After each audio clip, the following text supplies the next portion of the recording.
Olá, querida, querido, você está no movimento Consciência Hebraica e hoje aqui no nosso movimento Consciência Hebraica, você já sabe, é dia especial, é dia de os fundamentos do conhecimento. Nós estamos no primeiro tema dessa série. Essa série vai tratar sobre as raízes do conhecimento hebraico, os temas mais profundos. E nesse primeiro tema, nós estamos abordando a iniciação crística, a imersão, o batismo. Já estamos no 10º episódio e hoje é dia 13 de setembro de 2022. Então, aqui nos ventos do nosso Consciência Hebraica, você já sabe, o Consciência Hebraica é um movimento que busca o olhar original de Jesus sobre a espiritualidade humana sem a influência greco-romana. Nessa série já falamos, temas mais profundos. Desejamos a você uma boa viagem e oferecemos o nosso jato. Seja bem-vindo. E nós queremos dar as nossas boas-vindas para o tema João, o imersor, auge da lei, profeta e sacerdote. E vamos para os nossos comentários iniciais. Olá, seja bem-vindo. Se você está buscando conhecimento sobre como se tornar um discípulo de Yeshua HaMashiach, o que é a iniciação?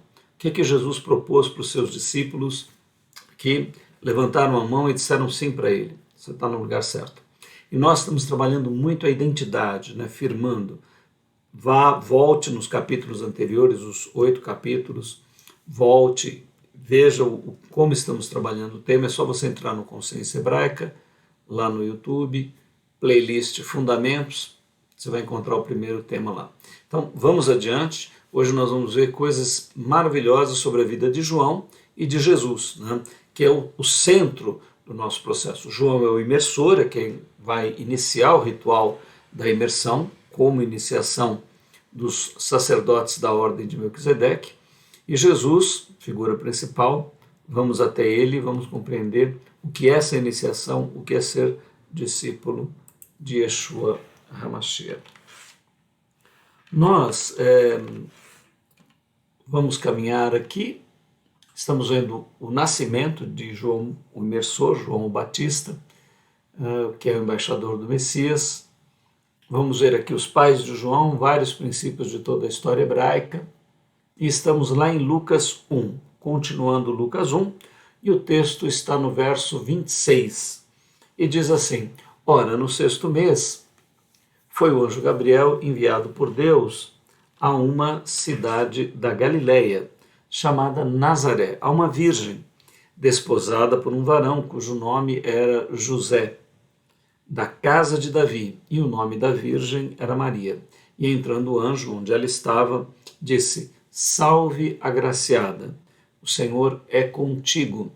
Ela, porém, ao ouvir estas palavras, turbou-se muito e pôs-se a pensar: que saudação seria essa? Disse-lhe então o anjo: Não temas, Maria, pois achaste graça diante de Deus. Vou fazer um pequeno comentário aqui. Se você pegar uma Bíblia eletrônica e fizer uma busca por palavras, digitar Espírito Santo, no Antigo Testamento, os textos pré-messiânicos, você vai encontrar 3 vezes, 2 em Isaías e uma num Salmo de Davi. Na Nova Aliança, nos textos feitos pós-messiânicos e messiânicos, você vai encontrar mais de 99 vezes. E a palavra graça, ela é citada também nos textos pré-messiânicos, mas a partir de agora você vai ver uma abundância desse termo graça. A graça e o amor vão tomar papéis centrais naquilo que vai constituir a nova era messiânica, porque o Messias, a partir do seu Espírito, que é o Espírito Santo, por isso que a palavra Espírito Santo começa a ser tão usada, vai distribuir graciosamente, por graça e não por obras, o amor. O que é o verdadeiro amor? A realização do ser humano à imagem e semelhança da suprema divindade. Todo pensamento, todo gesto, toda fala, toda ação, todo movimento, todo sentido que realiza isto. Isto é amor, que leva o homem, que leva a mulher, que leva o ser humano a tornar-se filho de Yahvé Elohim Adonai. Então observe no texto que isso agora vai aparecer muito. Eis que conceberás e darás à luz um filho, o qual porás o nome de Jesus. Este será grande e será chamado Filho do Altíssimo.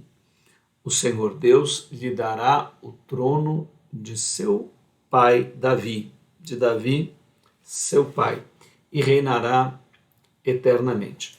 Preste atenção aqui nas palavras, né? Ele será chamado de Filho do Altíssimo. O Altíssimo aqui, Yahvé Elohim Adonai. E o Senhor, seu Deus, que é o Altíssimo, lhe dará o trono de Davi, que é seu pai. Ora, ele é filho de Davi ou é filho do Altíssimo? Então aqui começa uma coisa que muitas vezes confunde, né? E levam as pessoas a erro, né? Então, evidentemente, ele vai iniciar como filho de Davi. Davi, a palavra Davi, tem um sentido genético, né? Lembre-se que desde Gênesis 1, 2 e 3, né, no terceiro capítulo, é dito que haveria inimizade entre a semente da mulher e a semente da serpente, que esta lhe feriria a cabeça e tu lhe ferirás o calcanhar, né? Estão dizendo de uma semente humana que pisaria na cabeça da serpente, né? Através do sêmen, através da genética, semente, né? Semente humana.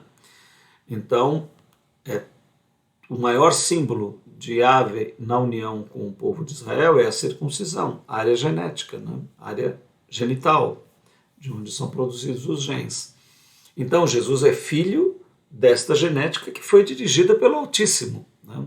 E ele vai sair da condição, então, animal, hominal, alfa, alma vivente, e vai para a qualidade da sua realização máxima. Então, ele tem todas as qualidades de filho de Davi, filho da raiz de Davi, da genética humana, e vai agora realizar Gênesis 1:26, dando o próximo passo evolutivo da nossa espécie, tornando-se hominal, já não mais animal, hominal, ômega, espírito vivificante, Elohim. Então ele se torna a imagem e semelhança de Deus. A palavra usada para Deus no Gênesis é Elohim. Então Jesus alcança esse passo. É importante você compreendendo, né, olhando os textos e vendo essa progressão. Filho de Davi que vai chegar e vai tornar-se filho do Altíssimo. Observe bem que o texto vai dando essa sequência, né? Então, o Senhor Deus lhe dará o trono de Davi, seu pai. A diferença é que ele agora reinará não mais por um reinado humano, né? Os reis morrem, não. Ele reinará eternamente. Então, um rei que tem um reino eterno, que nunca deixará de ser rei, de que se está falando? Então, ele é o Messias. Maria geraria o Messias. Essa é a boa nova, essa é a graça de Deus se manifestando para todos os homens, para todos os seres humanos, para toda a humanidade. Reinará eternamente sobre a casa de Jacó. Aqui não Jacó no sentido do Estado, né, de Israel, do povo hebreu, mas no sentido espiritual, né?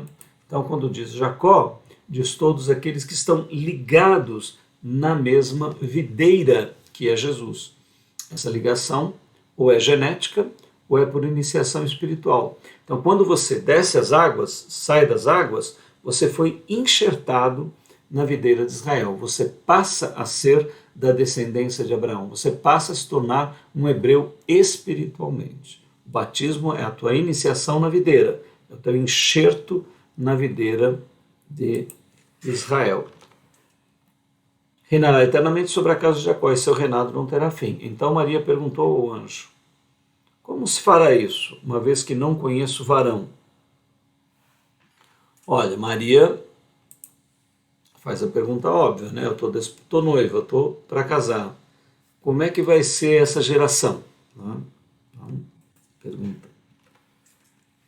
Respondeu-lhe o anjo: virá sobre ti o Espírito Santo e o poder do Altíssimo te cobrirá com a sua sombra. Por isso, o que há de nascer de ti, né, o que há de nascer, será chamado Santo, Filho de Deus. Então, o que ele diz aqui? Ora, a qualidade de santificação que há em você, né, o espírito de santidade que há em você, a santificação tua em dedicação a Yahvé, né, vai se conectar com o poder do Altíssimo. Né? Você observa que ele faz duas colocações aqui, ó. Sobre ti o Espírito Santo e o poder do Altíssimo te cobrirá com a sua sombra. Então, aqui a qualidade de santificação de Maria, né? A dedicação dela a Deus, e vai ser dispensado um poder especial do Altíssimo que vai cobri-la com a sua sombra. Né? Essa palavra cobrir também é usada no sentido de concepção. Né? Por isso que há de nascer será chamado Santo, Filho de Deus. Eis que também Isabel. Então aqui só retomando, né? Essa questão, nós não vamos entrar com profundidade, não é o tema. Quando nós formos ver a vida de Jesus, nós vamos mergulhar nesse tema da concepção. Né? Aí você, por enquanto, pode ficar em liberdade. Né? Se você quer considerar que uma qualidade genética foi retirada de José, né, e levada até Maria para que houvesse essa fecundação, ou muita gente diz, isso é uma bobagem, né? Por que eles não poderiam se relacionar sexualmente e gerar Jesus, né? Bom, voltar no tempo e provar desta ou daquela maneira é mais para impedir, às vezes, a fé de alguém, né? A princípio, nós não colocamos nenhum tipo de barreira. Né? O que é melhor para a tua fé? Você compreender. De qualquer maneira, o texto de Isaías diz, a virgem conceberá e dará à luz um filho. E aqui nós estamos vendo que Deus diz, olha, você é uma mulher santa, o Espírito Santo cresce em você, se desenvolve em você, o poder do Altíssimo vai realizar algo e você vai conceber. Né? Esses 23 cromossomos, o que nós compreendemos? Não podem vir do nada. Deus não faria um trabalho genético de milhares de anos para então simplesmente criar 23 cromossomos, né, do nada. Né?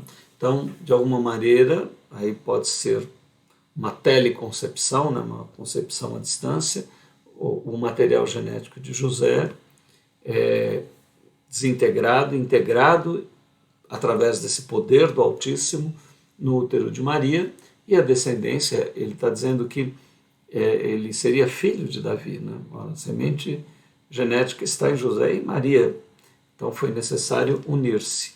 E a forma foi mística, né? Misteriosa, vamos dizer assim.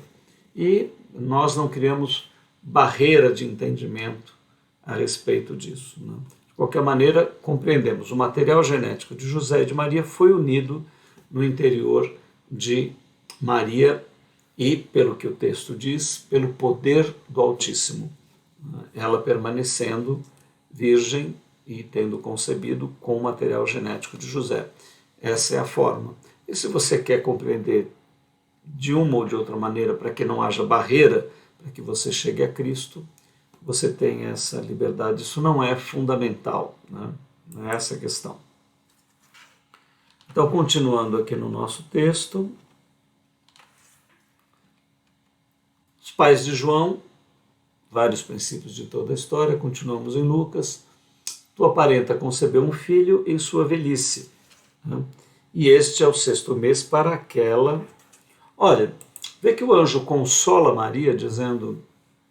Aquilo que é impossível para o ser humano, aquilo que é não natural para o ser humano, para a divindade é perfeitamente natural. Assim como isso vai acontecer em você, a tua concepção será realizada dessa maneira, né, por causa da necessidade da geração do Messias. Da mesma maneira, Isabel era impossível para ela humanamente conceber e ela concebeu. Então Maria recebe com isso essa notícia reforça o coração de Maria, dá força a ela, né? Tanto que em seguida ela vai visitar Isabel para comunicar com ela, para fazer uma troca com ela. Então esse clima todo da ação divina está presente no texto. Chamada estéril, porque para Deus nada será impossível. Disse então Maria: eis aqui a serva do Senhor, cumpra-se em mim segundo a tua palavra. E o anjo ausentou-se dela. Naqueles dias levantou-se Maria e foi apressadamente à região montanhosa, a uma cidade de Judá. Entrou em casa de Zacarias e saudou Isabel. Ao ouvir Isabel a saudação de Maria, saltou a criancinha no seu ventre. E Isabel ficou cheia do Espírito Santo e exclamou em alta voz: bendita és tu entre as mulheres, e bendito é o fruto do teu ventre.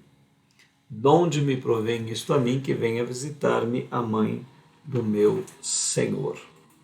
Então perceba que Maria já viaja gestando Jesus. Já está grávida de Jesus. Então o processo aconteceu, esse processo que o anjo descreveu, quando ela disse: olha, faça-se em mim segundo a vontade do Senhor. Esse processo ali, naquele momento, naqueles dias, aconteceu, né? Esse material genético foi unido dentro dela e ela engravidou. E agora, Isabel, sem uma declaração de Maria, ela já intui isso profeticamente. O Espírito Santo, o Espírito do Senhor, já revela para ela, já dá entendimento, já dá uma revelação profética do que estava sendo gerado dentro de Maria. Por isso que ela diz: de onde provém isto, que venha visitar-me a mãe do meu Senhor. Olha, ela já... Você veja que reconhecer Jesus é o maior milagre, é um ato profético, né? Muitas pessoas vendo Jesus curar, ressuscitar mortos, não o conheceram como Messias. Isabel, ao vê-lo dentro de Maria, né, profeticamente, já reconhece Jesus como seu Senhor. Coisa linda, né? Pois logo que me soou aos ouvidos a voz da tua saudação, a criancinha saltou de alegria dentro de mim. Bem-aventurada aquela que creu. Ela já teve a revelação que Maria permitiu que aquela revelação fosse realizada nela, concordou, né? Que se hão de cumprir as coisas que da parte do Senhor lhe foram ditas. Disse então Maria: a minha alma engrandece ao Senhor, e o meu espírito se exulta em Deus, meu Salvador, porque atentou na condição humilde da sua serva. Desde agora, pois, todas as gerações me chamarão bem-aventurada, porque o poderoso me fez grandes coisas, e santo é o seu nome, e a sua misericórdia vai de geração em geração sobre os que o temem. Com o seu braço manifestou poder, dissipou os que eram soberbos nos pensamentos de seus corações, depôs do trono os poderosos e elevou os humildes. Aos famintos encheu de bens e vazio despediu os ricos. Olha, evidentemente que toda esta profecia, ela já está dando respeito ao nascimento de João, que apresentaria o Messias, ao nascimento do Messias, que iria ser apresentado a Israel e ao mundo, à sua formação como Filho de Deus, a sua condição de transferir para a humanidade a qualidade, para que a humanidade dê esse passo evolutivo e pela qualidade genética de Jesus, realizada à imagem e semelhança de Deus, recebendo essa qualidade, também se tornem Elohims, também se tornem filhos de Deus, também se tornem Elohim. Tudo isso está profetizado. Por quê? Porque só acontecerá essa justiça, essa equalização, quando todos forem gerados à imagem e semelhança de Deus. Aqui em tempo e espaço, aqui no planeta Terra, a gente sabe aí milhares, milhões de anos, milhares de anos da humanidade, cultura humana, para lá e para cá, e continua desigualdade, pobreza, concentração de renda e tudo isso. E não é aqui que isso vai ser resolvido. Então, quando se profetiza tudo isso, já se está anunciando a nova dimensão, a continuidade evolutiva dos seres humanos, depois desse primeiro estágio, aonde as equalizações serão feitas, não por obra humana, mas pela própria transcendência divina. Aos famintos encheu de bens e vazios despediu os ricos. Auxiliou a Israel, seu servo, lembrando-se da sua misericórdia, como falou a nossos pais para com Abraão e a sua descendência para sempre. E Maria ficou com ela cerca de 3 meses e depois voltou para sua casa. Ora, completou-se para Isabel o tempo de dar à luz e teve um filho. E ouviram os seus vizinhos e parentes que o Senhor lhe multiplicara a sua misericórdia e se alegravam com ela. Sucedeu, pois, no 8º dia, que vieram circuncidar o menino, não? E queriam dar-lhe o nome de Zacarias. Bom, aqui, cultura hebraica, né? A circuncisão era o símbolo da aliança dos hebreus com Deus. Sempre ao 8º dia, quando era o primogênito, com 40 dias, o menino devia ser levado no templo em Jerusalém e ser apresentado. Então eles estão cumprindo aqui o rito com João. Respondeu, porém, sua mãe, de modo nenhum, mas será chamado João. Ao que lhe disseram, ninguém há na tua parentela que se chame por este nome. E perguntaram por acenos ao pai, como queria que se chamasse. E pedindo ele uma tabuinha, escreveu, seu nome é João. E todos se admiraram. Imediatamente a boca se lhe abriu, a língua se soltou, louvando a Deus. Então veio temor sobre todos os seus vizinhos e toda a região montanhosa da Judéia. Foram divulgadas todas essas coisas. E todos os que dela souberam as guardavam no seu coração, dizendo, que virá a ser então este menino? Pois a mão do Senhor estava com ele. Olha, nós vemos aqui algo maravilhoso, né?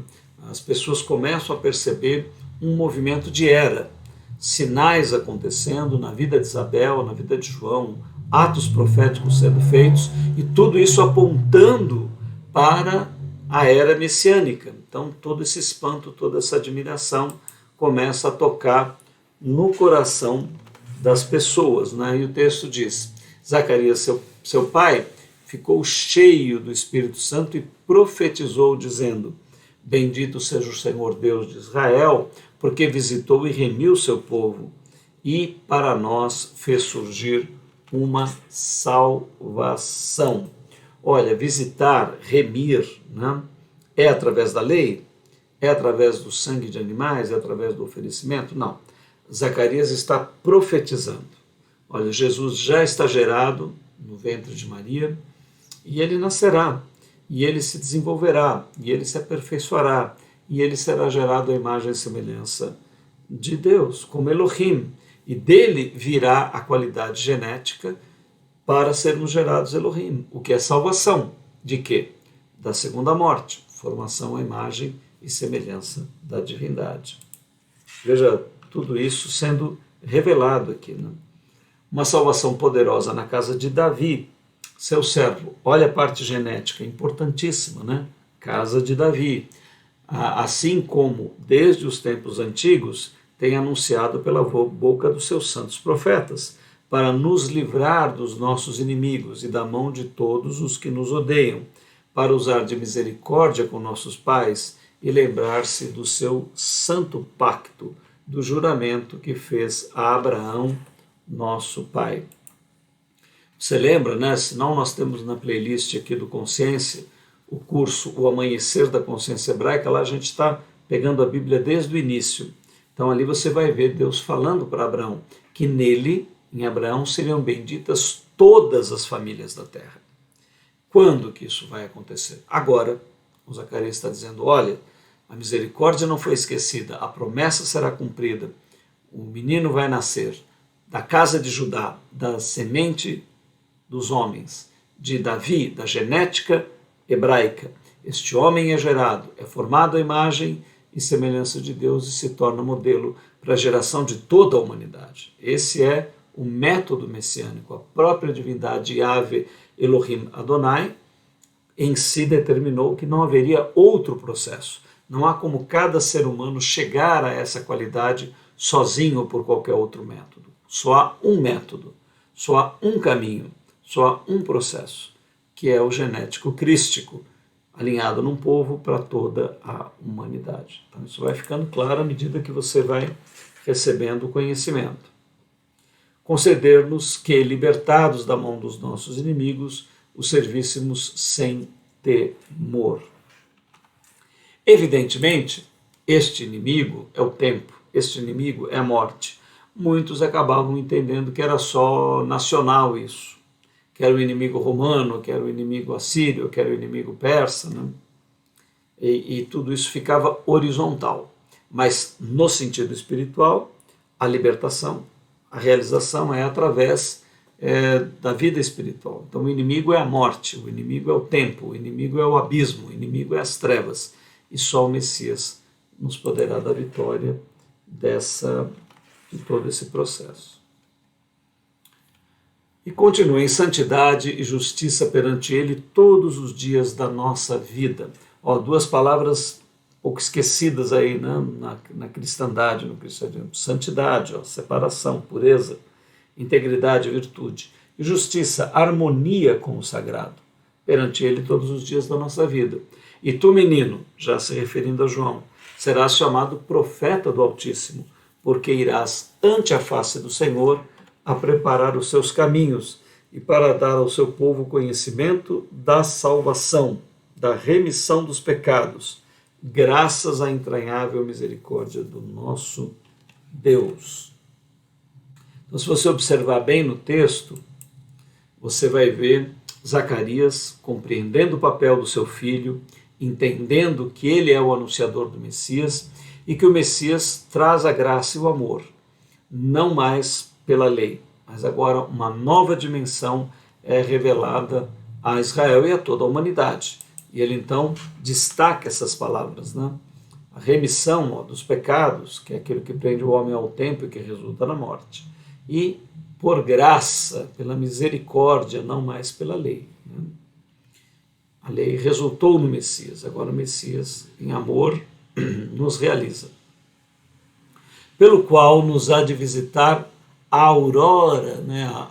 a estrela resplandecente, a luz da manhã, a estrela da manhã, do Oriente, do Alto, né? Dando sentido de espiritualidade formada por Deus para iluminar, alumiar, trazer luz aos que jazem nas trevas e na sombra da morte, a fim de dirigir nossos caminhos para a paz. Né?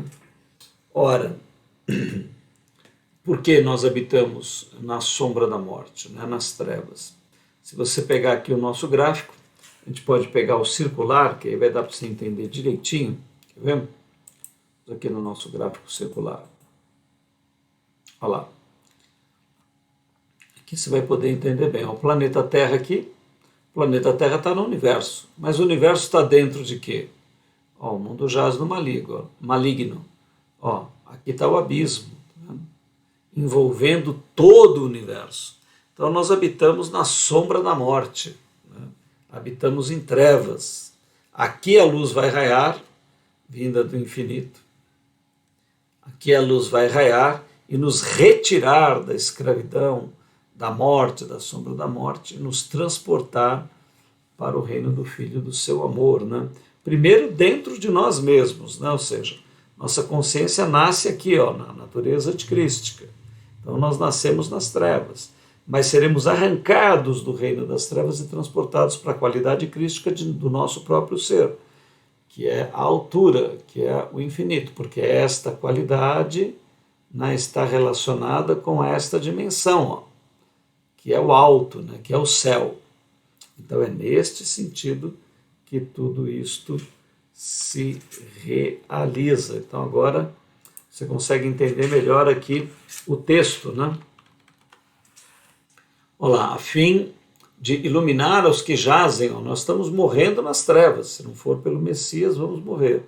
na sombra da morte, porque estamos dentro do abismo, mas vamos ter os nossos passos dirigidos para a paz, para a transcendência fora do tempo e espaço. Ora, o menino crescia e se robustecia em espírito, e habitava nos desertos até o dia da sua manifestação a Israel. Maravilhoso. Agora vamos para o ensino do profeta João, o imersor.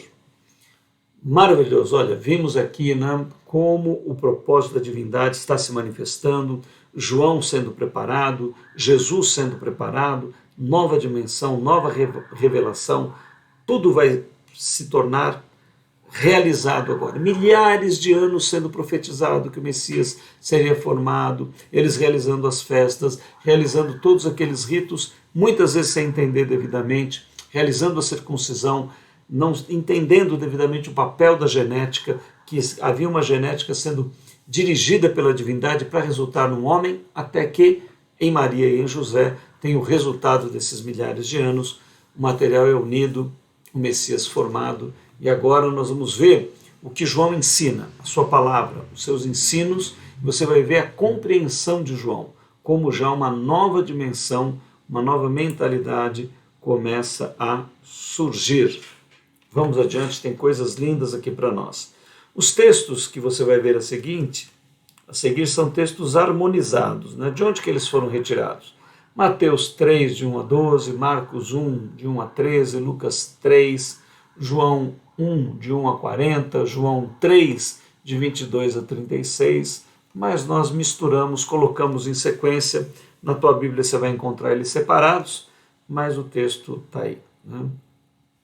Vamos começar com um texto maravilhoso aqui que diz: e no ano 15 do império de Tibério César, sendo Pôncio Pilatos governador da Judéia, Herodes tetrarca da Galileia, seu irmão Filipe tetrarca da Itureia e da província de Traconites, e Lisânias tetrarca de Abilene, sendo Anás e Caifás sumo sacerdote, veio no deserto a palavra de Deus a João. E eu queria comentar com você, né? Aqui você vai ver algo surpreendente. Você vê que o texto começa com os títulos, né? Os poderosos, né?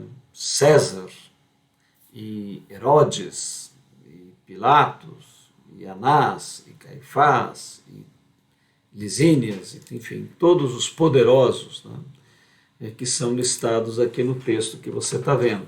Mas a palavra de Deus não vai a nenhum desses poderosos, né? Veio a palavra de Deus no deserto a João. A João, que estava lá com peles de camelos, não com as roupas maravilhosas do sumo sacerdote, não com as roupas finíssimas de Herodes e dos seus parentes, não com o poder e com as guardas do Império Romano. Essa palavra de Deus não vai para nenhum deles. A palavra de Deus vai para o verdadeiro homem de Deus, o verdadeiro sumo sacerdote, que deveria ser. Como nós dissemos, né? Existem várias linhas de destino, porque o arbítrio é real. A humanidade tem alguns caminhos, uma faixa de arbítrio para seguir. Dentro dessa faixa há uma variação, né? O que seria o correto? O correto seria que João, que era sacerdote levita, seu pai era sacerdote, ele fosse o sumo sacerdote do período em que o Messias se apresentou à humanidade. Isso deveria ser o correto, né? E se nós formos pensar devidamente, quem deveria ser o rei de Israel? Jesus. José deveria ser o rei e a esposa do rei deveria ser Maria. Mas o que nós vemos ao invés disso? Uma distorção completa, um império belicoso que dominou o mundo inteiro e que colocou tributos e julgou sobre todo o mundo, o Império Romano é quem governa. Herodes nem é do povo de Israel, ele é do povo edomita. Só você pesquisar na Bíblia aí, a que nação Herodes, o rei, pertencia. Então, o rei de Israel não era israelita. Por quê? Acordos políticos. Herodes era hábil, muito hábil politicamente. Conseguiu fazer com que ele fosse nomeado pelos romanos imperador, rei de toda a Judéia, de toda aquela região, mais a família dele. Você nota aqui que Herodes, que é tetrarca da Galileia, tá vendo? O seu irmão da família, tetrarca da Itureia, e Lisânias, tetrarca de Abilene. Então, quem deveria ser o verdadeiro rei? Jesus. Quem deveria ser o verdadeiro sumo sacerdote? Deveria ser João, mas João está lá no deserto. E a palavra de Deus não veio a nenhum desses poderosos. Por exemplo, olha a distorção da época. Só poderia ter um sumo sacerdote. Mas aqui nós temos 2 sumos sacerdotes. Nunca houve isso. Isso a lei nunca citou. Era completamente fora de contexto. Olha, Anás e Caifás são sumos sacerdotes. Você não podia ter 2 sumos sacerdotes. Sumo era um único sumo sacerdote. Então, política, interesses econômicos, distorções, corrupção e toda essa bandalheira que move a humanidade. E João poderia estar no meio disso tudo? Não. Jesus poderia estar? Não. Então, Jesus, o verdadeiro rei de Israel, nasce numa manjedoura, lugar para animais, um coxo de animais. João, o verdadeiro sumo sacerdote, está sem roupas reais, das roupas sacerdotais, que eram belíssimas, está lá com pele de camelo no deserto, comendo mel silvestre e gafanhoto. Então, é assim as distorções da nossa sociedade. Mas, independente disto, a palavra, o propósito, o profeta, a missão, o sentido, a direção de Yahvé Elohim Adonai se cumpre, independente da linha de destino que a humanidade eleja e resolva seguir. O propósito e a palavra da divindade nunca volta vazia. E ela, então, vai realizar o seu propósito. Então, esse texto é belíssimo, que ele nos mostra exatamente isso.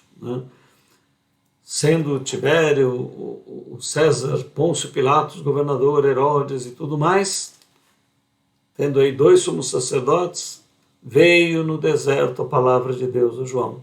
Então a palavra não vem a poderosos, mas a João, o verdadeiro profeta e sacerdote, filho de Zacarias. Este veio como testemunha para que testificasse a respeito da luz, a fim de todos virem a crer por intermédio dele. Olha, por que testificasse acerca da luz? Então veja, voltando para o nosso gráfico aqui, trevas é o que cerca o mundo. Quando nós falamos em luz, nós estamos falando desta luz aqui. Esta é a verdadeira luz. E aqui, daqui para cá, trevas. O mundo jaz no maligno. Então, João ia falar da verdadeira luz. Perceba aqui no texto e aí você vai aplicando, vai compreendendo. Ele não era luz, mas veio para que testificasse da luz, a saber, a verdadeira luz. Não é a luz do sol, não é essa luz que nós vemos aqui de planetas, de estrelas e do fogo. Não. A verdadeira luz que é o eterno, que, vinda ao mundo, formada no mundo, ilumina a todo o ser humano, todo homem, todo ser humano. Lembro o que falamos sobre o papel universal de Jesus a partir da sua transcendência. Então, como é que Jesus vai iluminar a todo ser humano? Importante você compreender, isso que o texto fala. Então, evidentemente, no gráfico você vai compreender. Né? Quando Jesus está aqui na Terra, se ele permanecesse aqui, depois que ele é gerado à imagem e semelhança de Deus, ele ficaria circunscrito aqui à Terra. Né? Então ele morreu, essa natureza anticrística é retirada dele na morte, que essa natureza não é por ele ter pecado, é natureza vindo dos seus antepassados pela genética. Todo ser humano tem crístico e anticrístico, senão ele não seria ser humano, não teria arbítrio. A diferença é que ele nasce da Virgem, ou seja, a consciência dele nasce do crístico. Todo homem nasce morto espiritualmente, a nossa consciência nasce no anticrístico. Né? Mas nós somos transportados pelo poder do Espírito Santo para o crístico. Na morte é retirada essa natureza de Jesus, e desta natureza crística ele é gerado com um novo corpo. Com esse novo corpo, se ele ficasse aqui na Terra, ele não conseguiria iluminar, porque ele estaria num ponto desse planetinha aqui, ficaria preso aqui. Mas ele reúne mais de 500 discípulos, depois ele transcende. Para onde ele transcende? Aqui nós vamos fazer como se fosse uma direção de subida, né? Mas na verdade não tem distância. Ele vai para o atemporal. Do atemporal, o seu verdadeiro corpo se manifesta e a divindade se derrama dentro deste templo. Ele agora é o primeiro templo formado por Yahvé Elohim Adonai. Como o espírito de Yahvé, o Deus Todo-Poderoso, Yahvé Elohim Adonai, é infinito, Jesus não é infinito, mas Deus é infinito. Agora há uma qualidade no infinito que é do Espírito de Jesus, que nós chamamos como Espírito Santo. E agora todo ser humano em qualquer lugar da Terra é só exercer fé e recebe do material genético de Jesus para se tornar a imagem e a semelhança do Deus eterno.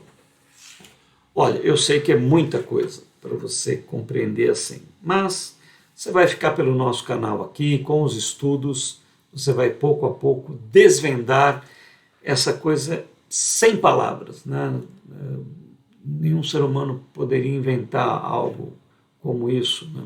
Só as escrituras hebraicas, de Gênesis a Apocalipse, têm condições de revelar todo este trajeto gigantesco de Adão até o Messias, do Messias transcendente e dele como Salvador, entrando no verdadeiro Wi-Fi de Deus, né? Essa nuvem infinita da divindade, agora com a qualidade do Messias, que é o Espírito Santo do Senhor Jesus, e nós pela fé fazemos o download, né? Recebemos essa qualidade maravilhosa para nos tornarmos a imagem e semelhança de Deus, agora sim toda a humanidade.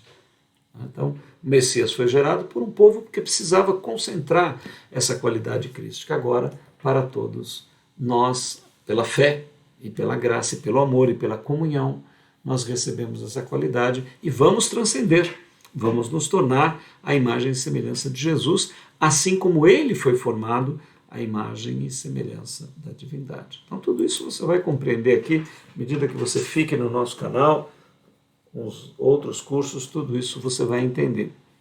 Então lembre do que falamos sobre o papel universal de Jesus a partir da sua transcendência, por isso que ele não ficou aqui na Terra, por isso que ele transcendeu. As vestes de João eram feitas o quê? Não era do fino material dos sacerdotes nem dos reis, era feito de pele de camelo, trazia um cinto de couro, se alimentava de gafanhotos e mel silvestre, e percorreu toda a terra ao redor do Jordão pregando o batismo, a imersão. A palavra não foi traduzida, né? Quando nós lermos batismos, temos que ler imersão, né? João levou a imersão.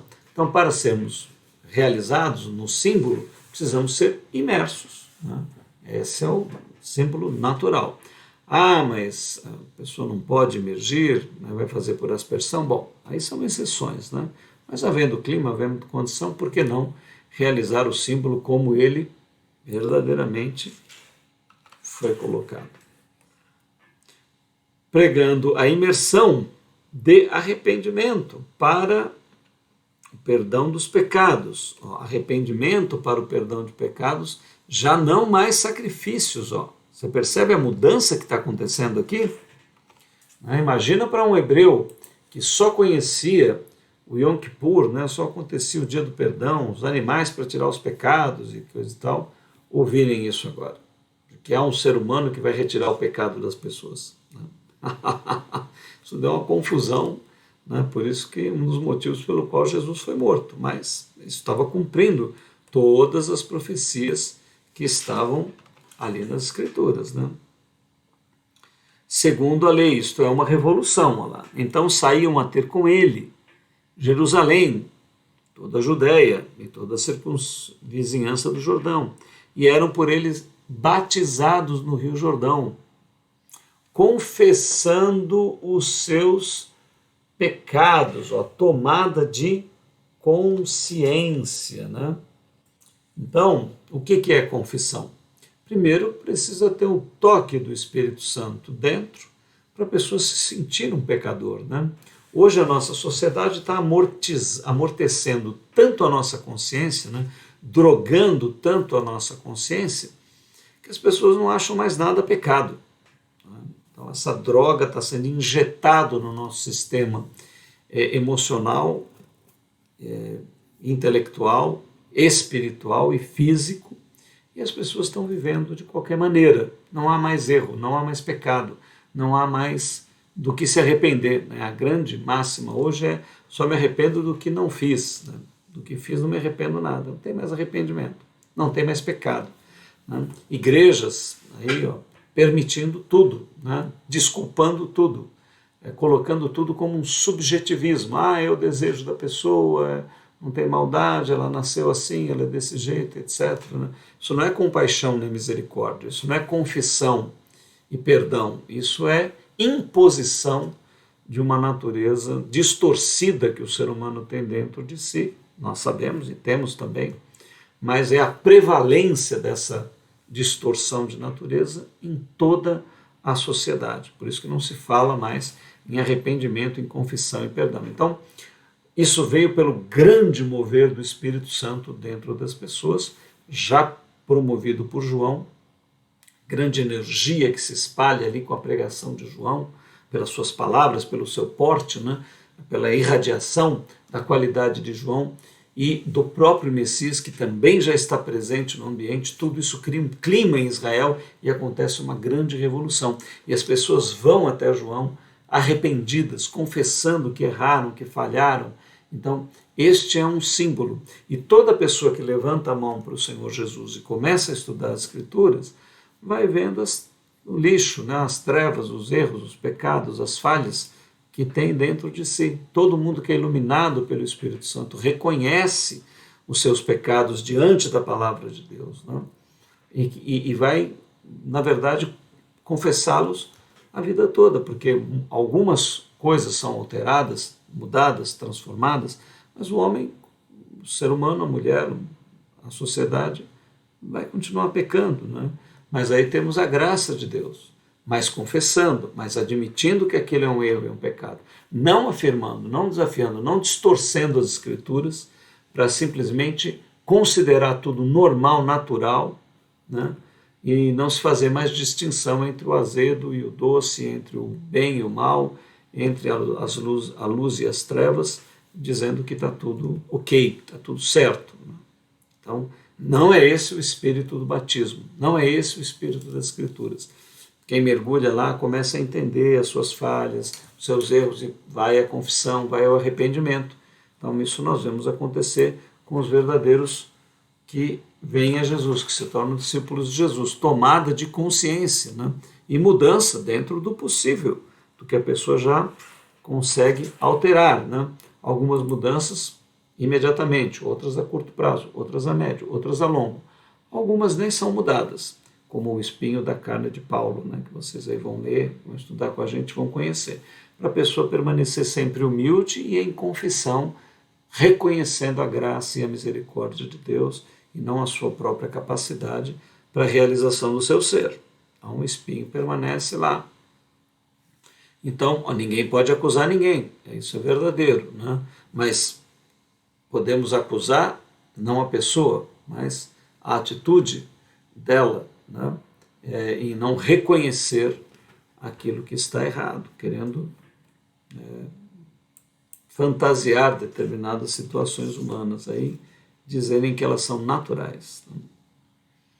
Vendo ele, porém, que muitos fariseus e saduceus vinham ao batismo, disse-lhes: raça de víboras, quem vos induziu a fugir da ira vindoura? Olha, então João não estava ali, ai que bom que você veio aqui confessar espiritualmente, olha que bom, né? Não vemos João tratar dessa maneira, né?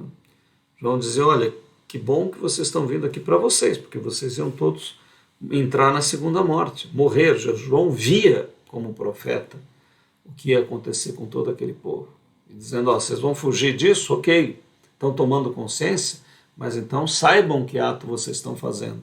Não façam isso de qualquer maneira, superficialmente, religiosamente. Façam isso com o coração quebrantado, com atos sinceros, com mudança de vida, né? Com confissão, com verdadeiro arrependimento, né? E aí você vai ver como é que João vai traduzir tudo isso de uma maneira linda. Como falamos, então os elementos como falamos sobre descriação e segunda morte. Então João está vendo a descriação de tudo, está vendo a segunda morte espiritual. E ele diz, produzi, pois, frutos dignos de arrependimento. Dizia, pois, João à multidão que saía para ser batizada por ele, raça de víboras, quem vos ensinou a fugir da ira vindoura? Ele falava isso a fariseus e saduceus e falava para a própria multidão também. Produzir, pois, frutos dignos de arrependimento, né? Então, olha, a produção desse fruto é por esforço humano? Não, é pela comunhão com o Espírito do Messias. O Espírito Santo vai criar as alterações dentro de você e vai dar vitória a você. Mas se você realmente tiver um desejo profundo de pureza, de santidade, de separação, de comunhão com o Eterno, né? A maioria das pessoas hoje aí nem pode falar em santidade porque é virtude, né? Porque é termo proibido, porque a sociedade não quer saber de nada disso. Está tudo certo, está tudo bem, mas não é isso que as Escrituras colocam, não. E não comeceis a dizer em vós mesmos, temos Abraão por pai, porque eu vos digo que até destas pedras, verbo divino, Deus pode suscitar filhos a Abraão. Ora, de que tudo foi feito? Lá no Evangelho de João, não João o imersor, o batista, mas João o apóstolo, ele começa com o verbo. No princípio era o verbo, e o verbo estava em Deus, o verbo era Deus, todas as coisas foram feitas por ele, sem ele nada do que foi feito se fez. João está vendo o verbo de Deus, dizendo, olha, Deus suscitou vocês de quê? Do verbo. Então não se proponham ser alguma coisa, a não ser que seja em humildade pelo próprio Deus, aí sim. Mas em vocês mesmos, no ego, seja o ego religioso ou de qualquer tipo, aí, não é isso que vai funcionar. Então João alerta isso. Pode suscitar filhos a Abraão, e também já está posto o machado à raiz das árvores. Toda árvore que não dá bom fruto, fruto do Espírito Santo do Messias, é cortada e lançada no fogo. E a multidão interrogava, dizendo, que faremos, pois? E respondendo ele, disse-lhes, quem tiver 2 túnicas, que reparta com o que não tem, e quem tiver alimentos, que faça o mesmo. Né? Olha aí, né? Todo o ajuntamento de Jesus, de discípulos de Jesus, normalmente tem um setor, né? Tem um lugar que procura distribuir alimentos, ajudar as pessoas mais necessitadas. Isso faz parte do Evangelho, né? E a nossa sociedade pode ser chamada de cristã, acumula bilhões na mão de poucos e a maioria passando fome, né? Então, uma sociedade verdadeiramente crística, né? Iria criar um equilíbrio melhor, né? Distribuir melhor. Hoje em dia, um dos grandes pecados da humanidade é a concentração de renda em demasiada, de forma demasiada, né? Somos contra o liberalismo, nem a livre iniciativa, nem nada disso, tudo ok. Mas tem que ter um limite, tem que ter um bom senso, né? E esse bom senso está perdido, infelizmente. Então, quem tiver alimentos, faça da mesma maneira. Chegaram também os publicanos para serem batizados e disseram-lhe: Mestre, que devemos fazer? E ele lhe disse: Não peçais mais do que aquilo que vos está ordenado. E uns soldados o interrogaram também, dizendo: E nós que faremos? Ó, então aqui você vê funcionários públicos, publicanos, né, falando sem corrupção. Né? E aos soldados ele vai dizer: ó, não sejam opressores de ninguém além do que a lei propõe, né? Tratem todos com justiça, né? E sem que haja corrupção, usem bem o dinheiro público. Né? Se os nossos deputados e senadores e toda essa gente, né, que está aí com o erário público, com o dinheiro público arrecadado dos impostos, né, desse atenção a essa palavra, né, nós não estaríamos com tanta desigualdade como estamos. Né. Muito bem, meu querido e minha querida, você vê quanta sabedoria já com mais de 2000 anos, né, mas faltam só os verdadeiros convertidos, né? Se essa gente toda aí conhecesse Jesus verdadeiramente, as coisas seriam diferentes. Nós vamos ficar por aqui. Agradecemos demais a tua estada conosco. Nós somos o Movimento Consciência Hebraica. Estamos no YouTube. Deixe o seu like. Lá no YouTube você nos acha como Consciência Hebraica, no Instagram também, no Facebook. Faça algum comentário. Indique o nosso canal para alguém. Passe o link para algum amigo que você gosta. Diga para ele a respeito dos estudos. Aqui em São Paulo nós temos vivências, as nossas vivências acontecem aqui, e se você quiser entrar em contato conosco, participar de uma reunião, só entrar em contato pelo WhatsApp 11 99153 8275. Ali você pode fazer perguntas e também nós indicamos a nossa reunião se você quiser frequentar. No Telegram nós temos todo o material lá colocado. Desejamos a você uma excelente jornada, que a vida infinita te conduza em graça, em amor e paz. Shalom Adonai, Salem Aleikum. Nos encontramos no próximo encontro e continuidade dessa série. Até mais.